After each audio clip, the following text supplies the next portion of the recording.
Hello everyone and welcome to my channel. तो आज के इस वीडियो में हम डिस्कस करने वाले हैं list of careers in biology. Biology में क्या क्या करियर हो सकते हैं। अगर आप 10th के स्टूडेंट हैं और उसके बाद बायोलॉजी चूज़ करना चाहते हैं तो आपको पता होना चाहिए कि आपको आगे चल के कौन सी फील्ड चूज़ करनी है। तो आई होप कि वीडियो आपके लिए बहुत ज़्यादा हेल्पफुल होगा।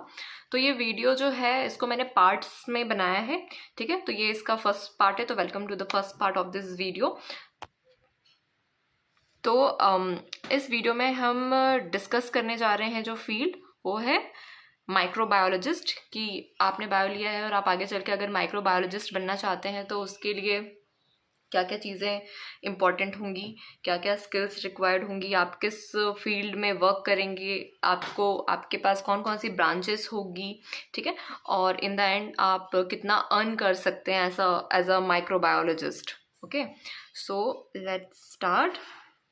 तो पहला है कि हम पहले कुछ इंपॉर्टेंट टर्म समझ लेते हैं जो कि एज अ माइक्रोबायोलॉजिस्ट आपको पता होना चाहिए। तो पहला है बायोलॉजी, ठीक है। ऑब्वियसली बात है, आप अगर बायोलॉजी चूज़ करना चाहते हैं तो पहले हम बायोलॉजी का डिफाइन देख लेते हैं। Biology is an area of science that focuses on the study of living organism. Biology science का ऐसा एरिया है जिसमें हम लिविंग ऑर्गेनिज्म के बारे में स्टडी करते हैं। अगर कोई भी लिविंग ऑर्गेनिज्म है और उसकी स्टडी हो रही है तो वो पर्टिकुलर चीज़ जो है वो काय में आएगी, बायोलॉजी में आएगी। उसके बाद हम देखते हैं सेकेंड टर्म, वो microbiology. Okay, so microbiology is the branch of biological science that research different types of microbes such as fungi, bacteria, viruses, protozoa and algae. जो भी माइक्रो ऑर्गेनिज्म यानी कि जो भी बहुत ही ज़्यादा स्मॉल ऑर्गेनिज्म होते हैं जो हम अपनी नेकेड आइज से नहीं देख सकते हैं, उसकी जो स्टडी होती है वो होती है माइक्रोबायोलॉजी में, ठीक है। जिसमें हम कौन से माइक्रोब्स की स्टडी करते हैं, फंगी की, बैक्टीरिया की, वायरसेस की, प्रोटोजोआ की और एल्गी की। और इसके अलावा भी अगर कोई भी माइक्रो ऑर्गेनिज्म है तो हम उसकी स्टडी करते हैं। तो वो जो स्टडी आती है वो आती है माइक्रोबायोलॉजी में। अब जो माइक्रोबायोलॉजिस्ट होते हैं वो क्या करते हैं, microbiologist is a scientist who studies microscopic organism and processes. अब ये जो मैंने आपको पहले बताया, माइक्रोबायोलॉजी में फंगी, बैक्टीरिया, वायरसेस, प्रोटोजोआ, ठीक है, इनकी जो स्टडी हो रही है, जो इनकी ब्रांच है वो होती है माइक्रोबायोलॉजी। लेकिन अब इन जो माइक्रो ऑर्गेनिज्म है इनको जो स्टडी करने वाले साइंटिस्ट होते हैं उनको हम क्या कहते हैं, माइक्रोबायोलॉजिस्ट। इनको माइक्रोबायोलॉजिस्ट क्यों कहते हैं, क्योंकि वो माइक्रोस्कोपिक ऑर्गेनिज्म की स्टडी करते हैं, ठीक है। चलिए आगे बढ़ते हैं। ओके, सो सेकेंड पॉइंट है इसमें हमारा, how to became a microbiologist. अगर आपको माइक्रोबायोलॉजिस्ट बनना है तो उसके लिए आपको क्या करना पड़ेगा, ठीक है। तो हम पहले देखेंगे कंप्लीट हायर सेकेंडरी एजुकेशन। आपके पास हायर सेकेंडरी एजुकेशन होनी चाहिए। मतलब आपने जो अपना 12th दिया है उसमें आपने जो सब्जेक्ट्स लेने होंगे वो होंगे फिजिक्स, केमिस्ट्री, बायोलॉजी। इसी से आप बायोलॉजिस्ट बन सकते हैं, ठीक है। The first step to becoming a microbiologist is to complete higher secondary education with subjects like physics, chemistry and biology, जैसे मैंने आपको बताया। उसके लिए आपको मिनिमम मार्क्स कितने चाहिए होंगे, 50% marks in these subjects to be eligible to apply for a bachelor's degree in microbiology, ठीक है। आपने 12th क्लास तो कर ली फिजिक्स, केमिस्ट्री, बायोलॉजी से, बट उसके बाद आपने जो बैचलर्स डिग्री कोर्स करना है वो भी जो है वो माइक्रोबायोलॉजी में होना चाहिए, ठीक है। ये आपका क्या होता है, डायरेक्ट एक समझ लीजिए एक पाथ खोल देता है माइक्रोबायोलॉजिस्ट बनने के लिए। ओके, आगे हम देखेंगे। Get a bachelor's degree, of course आपको बैचलर डिग्री की जरूरत पड़ेगी। कंप्लीटिंग अ बैचलर्स कोर्स, जैसे कि क्या, बीएससी माइक्रोबायोलॉजी, आप बीएससी कर सकते हैं माइक्रोबायोलॉजी में। ये क्या करेगा, आपको एक डायरेक्ट गेटवे दे देगा इस प्रोफेशनल फील्ड में जाने का, ठीक है। You can also find opportunities to do internship and collaborative research during the course. और आप अपनी बैचलर्स डिग्री करने के साथ साथ कोई भी इंटर्नशिप कर सकते हैं, ठीक है, या कोई भी ऐसा कोर्स कर सकते हैं। ऐसे बहुत सारे रिसर्च सेंटर्स होते हैं जो आपको इंटर्नशिप कोर्स प्रोवाइड करते हैं, जो कि कुछ 1 महीने के होते हैं, 2 महीने के होते हैं, 6 महीने के होते हैं, अकॉर्डिंग टू योर नीड और जैसा भी आप टाइम निकाल पा रहे हैं उसके अकॉर्डिंग, ठीक है। इसके बाद क्या होगा, आपने बैचलर्स डिग्री तो कर ली माइक्रोबायोलॉजी में। इसके बाद आपको क्या करना होगा माइक्रोबायोलॉजिस्ट बनने के लिए, आगे देखते हैं। Get a master's degree. See, master's degree में क्या होगा, आपने जो भी माइक्रोबायोलॉजी पढ़ी होगी आपको उसकी बहुत ही ज़्यादा क्या होगा, डीप नॉलेज मिलेगी। इससे क्या होगा, आप कुछ मास्टर्स डिग्री के लिए आप बहुत सारे कॉलेजेस में एडमिशन ले सकते हैं थ्रू एंट्रेंस एग्जाम, जिसमें आपकी जो फीसेस होती हैं वो बहुत ज़्यादा कम लगती हैं, ठीक है। और candidate who have a BSc in biology, science और microbiology are eligible to pursue a post graduate degree, ठीक है। जैसे आपने बीएससी माइक्रोबायोलॉजी में की थी वैसे आप बीएससी एमएससी माइक्रोबायोलॉजी में कर सकते हैं या फिर अप्लाइड माइक्रोबायोलॉजी में कर सकते हैं, ठीक है। इसमें आपकी जो कुछ कुछ फील्ड होंगी उसकी ये कुछ कुछ स्पेशलाइजेशंस हो सकती हैं। जैसे कि पहला क्या है, मेडिकल माइक्रोबायोलॉजी, आप इससे एमएससी कर सकते हैं। फॉरेंसिक से आप एमएससी कर सकते हैं। उसके बाद आप एग्रीकल्चर माइक्रोबायोलॉजी कर सकते हैं, जिसमें आपको मोस्टली एग्रीकल्चर के बारे में पढ़ना होगा। उसके बाद आप मॉलिक्यूलर बायोलॉजी कर सकते हैं, माइक्रोबियल इकोलॉजी कर सकते हैं, बायोकेमिस्ट्री कर सकते हैं, फूड माइक्रोबायोलॉजी कर सकते हैं और हॉस्पिटल मैनेजमेंट भी कर सकते हैं अगर आपने जो बीएससी है वो माइक्रोबायोलॉजी से की है। तो बीएससी माइक्रोबायोलॉजी से करने के बाद आपके पास इतने सारे ऑप्शंस खुल जाते हैं, जिसके जो मैंने यहाँ पर पॉइंट्स में आपको शो किए हुए हैं, जो आपको यहाँ पर दिख रहे होंगे, ठीक है। आपको अगर माइक्रोबायोलॉजिस्ट नहीं बनना है उसके बाद भी आप ये वाली फील्ड्स जो हैं वो चूज़ कर सकते हैं अगर आपने बैचलर्स की हुई है, ठीक है। अब हम आगे चलते हैं। उसके बाद get a doctorate degree. Of course आप उसके लिए आपको क्या करना पड़ेगा, उसके लिए आपको पीएचडी करना पड़ेगा, ठीक है। इस पर्टिकुलर फील्ड में अगर आप माइक्रोबायोलॉजी में पीएचडी करेंगे तो आप माइक्रोबायोलॉजिस्ट बन सकते हैं, ठीक है। इसमें क्या होगा, इसमें कुछ रिसर्चेस इंक्लूड होंगी, ट्रेनिंग्स होंगी, एकेडमिक प्रैक्टिसेस होंगी, फील्ड वर्क होगा, लैब बेस्ड वर्क होगा, ठीक है। आप बस इतना समझ लीजिए कि अगर आपको डॉक्टरेट डिग्री चाहिए तो उसके लिए आपको बहुत ही ज़्यादा डीप जाकर पढ़ाई करनी पड़ेगी। और उसके बाद क्या होगा, आप डॉक्टरेट डिग्री करने के लिए भी क्राइटेरियाज होते हैं कि जैसे कि बैचलर्स डिग्री में था 55% होगा तो आप मास्टर्स कर सकते हैं, वैसे ही आपका मास्टर्स में अगर 55 एग्रीगेट स्कोर होगा तो आप आगे चल के पीएचडी कर सकते हैं और उस फील्ड में काम कर सकते हैं, एक्सपीरियंस ले सकते हैं, ठीक है। और ये जो मैं 55 आपको बता रही हूँ ये मिनिमम परसेंटेज है। हाईएस्ट परसेंटेज या फिर इंटरव्यू के टाइम पर जो भी आप कॉलेज चूज़ कर रहे हैं जहाँ पे भी आपको जाना है तो उनका अलग अलग से परसेंटेज होता है, ओके। वो अलग अलग आपको उसके लिए नेट का एग्ज़ाम भी देना पड़ता है। आपने शायद सुना होगा NET NET, national eligibility test, आपको वो भी देना होगा। अगर आपको कोई ऐसा कॉलेज चाहिए जो आपको पढ़ने के लिए भी पैसे दे, ठीक है, जिसको हम JRF कहते हैं, junior research fellowship, okay.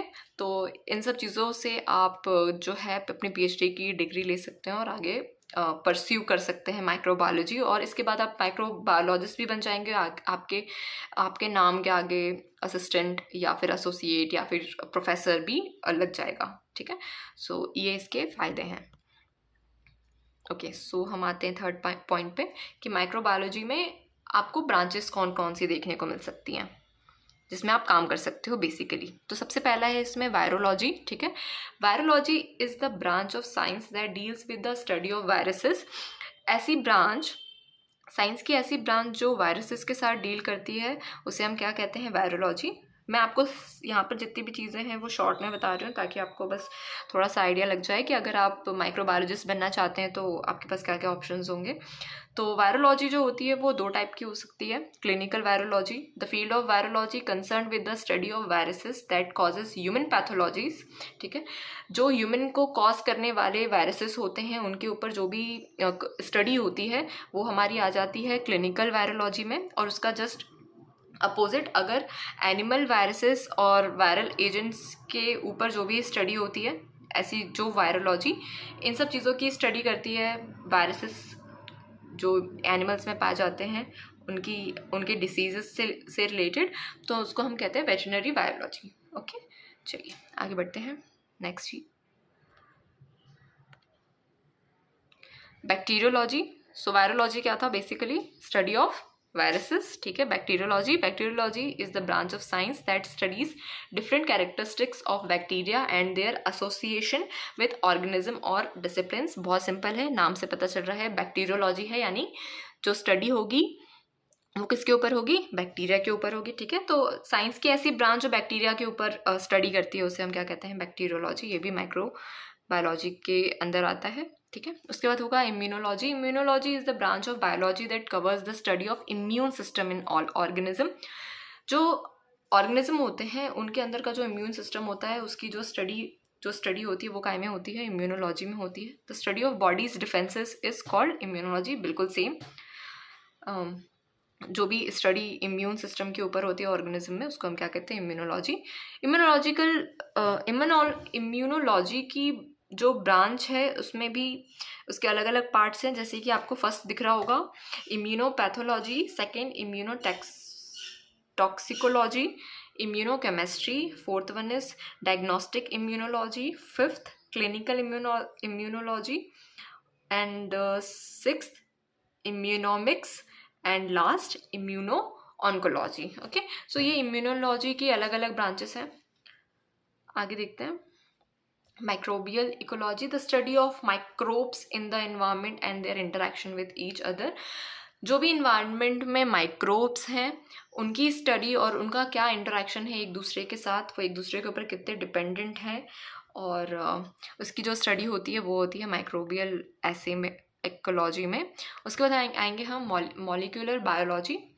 Molecular biology is the field of biology that studies the composition, structure, and interaction of cellular molecules such as nucleic acids, proteins that carries out the biological process essential for the cell functions and maintenance. Molecular biology मतलब हमारी body में जितनी भी चीज़ें जो भी cellular cell से related होंगी वो सारी किस में आ जाएंगी, मॉलिक्यूलर बायोलॉजी में आ जाएंगी। ओके, आगे बढ़ते हैं। अब माइक्रोबायोलॉजिस्ट वर्क्स इन, जो माइक्रोबायोलॉजिस्ट होते हैं वो कहाँ कहाँ पर काम करते हैं, ठीक है, उनका वर्क स्पेस क्या होता है, फील्ड क्या होती है। तो सबसे पहले वो रिसर्च फील्ड में काम कर सकते हैं। ओके, सो अब है जो फर्स्ट है वो है research and development in microbiology consist of performing laboratory experimentation and evaluating results for medical, environmental and public health applications. So research है, हम सबको मालूम है रिसर्च का मतलब क्या होता है। रिसर्च का मतलब हमें बहुत सारे एक्सपेरिमेंटल वर्क करने होंगे, उसके रिजल्ट्स को इवेल्युएट करना होगा, उसके बाद हमें एक टॉपिक दे दिया जाएगा जिसके ऊपर हमें हमारी रिसर्च शो करनी होगी, ठीक है। जो माइक्रोबायोलॉजिस्ट होते हैं वो उनका जो रिसर्च के मामले में जितना भी समझ लीजिए एरिया होता है वो बहुत ही ज़्यादा वाइड होता है, ठीक है। ये गवर्नमेंट एजेंसीज के लिए भी वर्क करते हैं, एजुकेशनल इंस्टीट्यूशंस के लिए भी वर्क करते हैं, इसके अलावा ये प्राइवेट ऑर्गेनाइजेशंस के लिए भी वर्क करते हैं। जो रिसर्च लाइक बहुत बड़ी फील्ड है, माइक्रोबायोलॉजिस्ट इन सेक्टर्स में वर्क करता है। आगे चलते हैं। Environmental studies, organisms do not exist in isolation, of course. Microbiologists working in the field of environmental studies study the mutual existence of microbes and other organisms that shares their environment. Microbiologists observe and interpret the interaction of microorganisms among themselves, life cycles and genetics, and with the external factors like pollution, temperature and humidity. Of course environmental study है, हमें पता चल रहा है कि ऐसी study जिसमें हम किसके बारे में स्टडी करेंगे, इन्वायरमेंट के बारे में स्टडी करेंगे। इन्वायरमेंट में इंटरनल फैक्टर्स जैसे कि किसी भी ऑर्गेनिज्म की लाइफ साइकिल हो गई, उसकी जेनेटिक्स हो गई, उसका इवोल्यूशन हो गया, ठीक है। और एक्सटर्नल फैक्टर्स में क्या होगा, जैसे पोल्यूशन हो गया, टेम्परेचर हो गया, ह्यूमिडिटी हो गया। तो इन सब की जो स्टडी होती है वो आ जाती है इन्वायरमेंटल स्टडीज़ के अंडर, ठीक है। आगे देखते हैं क्लिनिकल लैबोरेटरीज। ओके, जो माइक्रोबायोलॉजिस्ट होते हैं जैसे कि क्या, वायरोलॉजिस्ट, इम्यूनोलॉजिस्ट, उसके बाद ये सारे जो माइक्रोबायोलॉजिस्ट होते हैं ये क्या करते हैं, एक स्टेराइल लैब सेटिंग करते हैं जहाँ पर ये लोग क्या करते हैं, कंट्रोल करते हैं, प्रिवेंशन करते हैं, इरेडिकेशन करते हैं किन सब चीज़ों का, डिसीजेस का, ठीक है। तो ये क्लिनिकल लेबोरेटरीज में आएगी, नाम से पता चल रहा है क्लिनिक से रिलेटेड, ठीक है। और many graduates in the field of microbiology start their career as a lab assistants. और बहुत सारे ऐसे बायोलॉजी जो लिए हुए ग्रेजुएट्स होते हैं वो अपना जो करियर होता है वो as a lab assistant start करते हैं। तो इसीलिए जो क्लिनिकल लेबोरेटरीज है वो भी इसका इम्पॉर्टेंट पार्ट है, यानी ब्रांच है। उसके बाद आ जाएगा एग्रीकल्चर एंड फूड इंडस्ट्री। तो मेरे ख्याल से सबसे ज़्यादा जो माइक्रोबायोलॉजिस्ट होते हैं वो आपको फूड इंडस्ट्री में ज़्यादा देखने को मिलेंगे, जो कि बड़ी बड़ी फर्म्स होती हैं जो फूड का प्रोडक्शन करती हैं, ठीक है। Microbiologists are becoming increasingly crucial with the growth of food production, जैसे कि मैंने आपको बताया, packaging and export industries. Microbiologists ensure that commodities sold to the public are free of pathogens and harmful substance. जो माइक्रोबायोलॉजिस्ट होते हैं वो ये इंश्योर करते हैं कि जो भी चीज़ें पब्लिक को सोल्ड हो रही हैं उसमें कोई भी ऐसा harmful disease causing micro organism तो नहीं है, या ऐसा कोई हार्मफुल सब्सटेंस तो नहीं है जिसकी वजह से जो ह्यूमन्स हैं उनको कोई भी डिसीज हो सकती है। ओके, तो ये जो चेक करने का काम होता है ये भी माइक्रोबायोलॉजिस्ट करते हैं। Food industry microbiologist are also responsible for providing scientific backing to regulation and safety protocols in the food and agriculture industry. ठीक है, fields in microbiology that show potential for intensive research includes, ठीक है, तो इसमें हम देखेंगे कि ऐसी कौन कौन सी फील्ड है माइक्रोबायोलॉजी की जिसमें इंटेंसिव रिसर्च की जो है वो ज़रूरत होती है as a microbiologist. So the first one is soil microbiology, second one is food and dairy microbiology, third one is biofertilizer technology, fourth one is plant microbe interaction, and the fifth one is biofuels and bioenergy production. ठीक है, तो it's all about the agriculture and food industry. आगे चलते हैं। Now education. Teaching is a brilliant career path for microbiologists who prefer continued academic engagement. In an academic environment, you can pursue your research simultaneously while sharing knowledge and training students. आप education की field में as a microbiologist अपना career बना सकते हैं।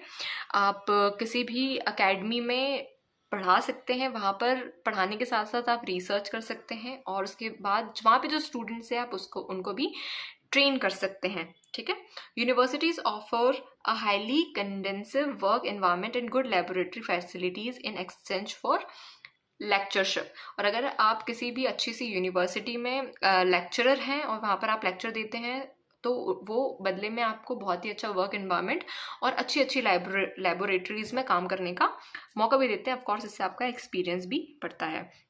An added bonus for academic in this field is the availability of new ideas and young minds to engage with. Of course, अगर आप education की फील्ड में हैं तो वहाँ पे आपका इंटरेक्शन बहुत ही ज़्यादा यंग माइंडेड पीपल के साथ होगा। ठीक है, जिससे आपको क्या हो सकता है, बहुत सारे नए आइडियाज आ सकते हैं और आप दोनों मिलकर उसको एग्जीक्यूट कर सकते हैं। ठीक है, सो ये था पूरा एजुकेशन के बारे में। ओके, सो जो फिफ्थ टर्म है वो है हमारी स्किल्स रिक्वायर्ड फॉर माइक्रोबायोलॉजिस्ट। अगर आप माइक्रोबायोलॉजिस्ट बनना चाहते हैं तो ऐसी कौन कौन सी स्किल्स हैं जो कि आपके लिए बहुत ही ज़्यादा इम्पॉर्टेंट होनी चाहिए। ठीक है, मतलब आप किन किन सेक्टर्स में स्किलफुल होने चाहिए, देखते हैं। पहला है patience and attention. Patience, the work of a microbiologist often takes time and consistent effort. You must be patient and practice perseverance to see results. आपके अंदर पेशेंस होना चाहिए क्योंकि एज अ माइक्रोबायोलॉजिस्ट हम जब भी कोई एक्सपेरिमेंट करते हैं तो वो बहुत ही ज़्यादा टाइम ले सकता है। कभी कभी कुछ ऐसे एक्सपेरिमेंट होते हैं जिनका रिजल्ट आने में आपको 24 घंटे या 28 घंटे भी लग सकते हैं। तो माइक्रोबायोलॉजिस्ट का पेशेंस होना बहुत ज़्यादा ज़रूरी है क्योंकि जो भी आप एक्सपेरिमेंट परफॉर्म करेंगे उसके रिजल्ट्स आने में बहुत ज़्यादा टाइम लग सकता है। हो सकता है कि शायद वो रिजल्ट गलत भी आए, आपको वापस से परफॉर्म करना पड़े। तो कंसिस्टेंसी भी बहुत ज़्यादा इंपॉर्टेंट है अगर आप एक माइक्रोबायोलॉजिस्ट बनना चाहते हैं। अटेंशन टू डिटेल, आपको एक स्टेराइल क्लिनिकल एनवायरनमेंट में काम करने का मौका मिलेगा। ठीक है, तो वहाँ पे बहुत सारे ऐसे ऑब्जेक्ट होते हैं या आप बोल सकते हैं ऐसे इक्विपमेंट होते हैं जो बहुत ही ज़्यादा सेंसिटिव होते हैं। तो इसीलिए आपको एक हमेशा अटेंशन देनी पड़ेगी सारे डिटेल्स में जब भी आप उस पर्टिकुलर लैब या फिर अपने वर्क स्पेस में काम कर रहे हो। तो so patience and attention are very important अगर आप अपना जो करियर है वो माइक्रोबायोलॉजिस्ट के तौर पर परस्यू करना चाहते हैं। उसके बाद technical and team work skills. तो पहला है टेक्निकल स्किल्स। सो जो माइक्रोबायोलॉजिस्ट होते हैं बहुत बार ऐसा होता है कि ऐसी बहुत सारी टेक्निकल चीज़ें आ जाती हैं जो उन्हें खुद से सॉर्ट आउट करनी पड़ती हैं।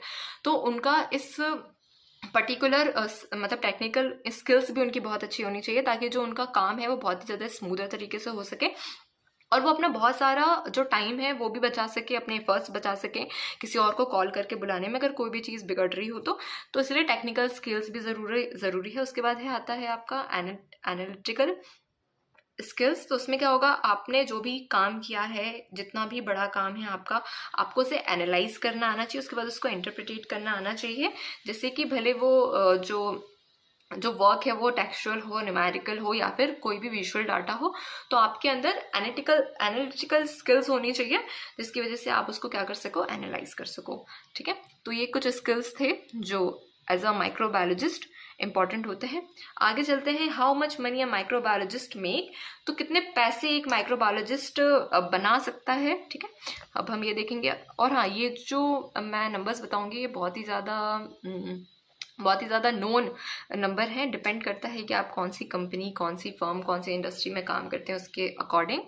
After a bachelor's degree most pharmaceutical और biotechnology labs offer an average salary of 2,50,189 per year. अगर आपने से बैचलर्स डिग्री की हुई है तो आपको इतनी सैलरी 2,50,189 पर ईयर, यानी आपको एक साल में इतना अमाउंट मिल सकता है अगर आपने सिर्फ जो है वो बैचलर्स डिग्री की हुई है। उसके बाद सीनियर जो माइक्रोबायोलॉजिस्ट होते हैं उनकी जो एवरेज बेस सैलरी है वो है 3,30,496 पर ईयर।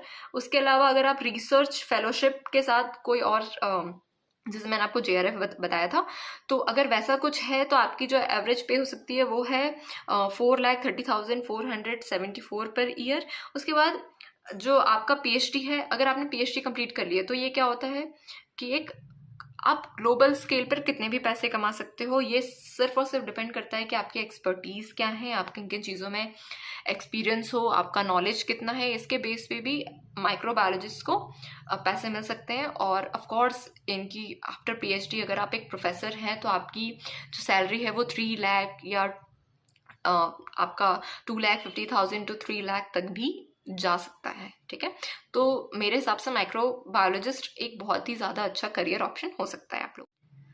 तो अब मैं इस वीडियो को यहीं पर एंड करना चाहूँगी, और ऐसे ही इन्फॉर्मेटिव वीडियोस के लिए और इसके फर्दर्स पार्ट के लिए आप मेरे साथ बने रहें।